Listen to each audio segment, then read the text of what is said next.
এতদিন যা গুন্ডামি মারপিট করেছেন সব হিসাব চুকতা হবে।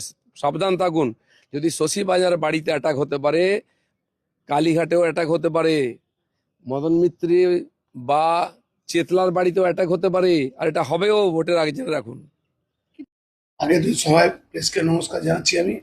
কেন, প্রেসই মানুষের জীবন। আজকে প্রেস যে আছে, ন্যাশনাল মিডিয়া, যা কালকে দেখিয়েছে, মানে যা উল্টো পাল্টা মারপিট, মানে আমাদের যে মিডিয়া আছে, চ্যানেল মিডিয়া, তাকে চেপে ধরেছে। মানে কালকে যে শ্বশুরের বাড়িতে যে ঘটনা হয়েছে, সেটা নিন্দ। কেন, আজ কালকে মোদী এসেছিল, খুবই খুশি। কেন, প্রধানমন্ত্রী আমার বেঙ্গলে এসেছিল কিছু ইলেকশন নিয়ে কথাবার্তা বলার জন্য। সে না বলে উনি একটা লোককে, এরকম লোককে কাঁধে হাত মিলিয়ে হাত ধরেছে, তাকে পুরো চার্জে যা বলেছেন উনি, সে বলা উচিত না ওনাকে। কেন কি, উনি বলেছেন কি এর আগে, এখন তো সুশীলা পাঁজা বাড়িতে ঈদ পথে চলেছে, ম- কালীঘাটও চলতে পারে, আর ববিদার বাড়িতেও চলতে পারে। এটা ওনাকে বলা উচিত না। ওনাকে, আগার মানুষকে বেঙ্গলে ভোট দিতে গেলে মানুষের মনের মধ্যে আসতে হবে কি মানুষ চায় কি বিজেপি এরকম শাসন লোক কি কোনোদিন কোনো শান্তিপূর্ণ ভোট চায় না। ওনার যতক্ষণ ওরা মারপিট না করলে ওনার মনে শান্তি হয় না। দেখুন, ছোট্ট মোট্ট একটা ঘটনা থেকে বড় ঘটনা করে ফেলে, কত লোক ইনজয় করে ফেলেছে, সেটা অনেক নিন্দেয়।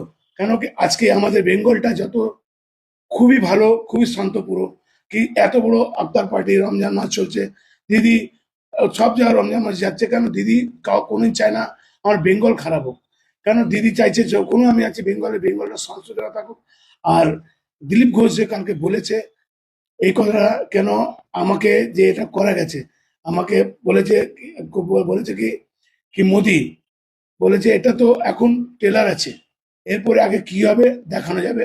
এরপরে আমরা যে 29-এ ইলেকশন আছে, ওতে ওর আগে কি কি করতে পারবো সেটা আমরা দেখাবো। সেটা জীবনে হবে না। মোদি একটু চার্জ করে গেছে, তা ওই নিয়ে সাহসটা বেড়ে গেছে।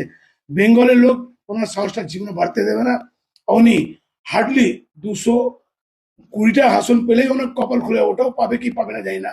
তখন উনি দেখবেন কি বেঙ্গল কিভাবে বিজেপিকে তাড়াবে। ওর পর দিলীপ ঘোষ যা বলেছে, ইলেকশনের পর দেখাবো আমরা কি করতে পারি দিলীপ ঘোষ।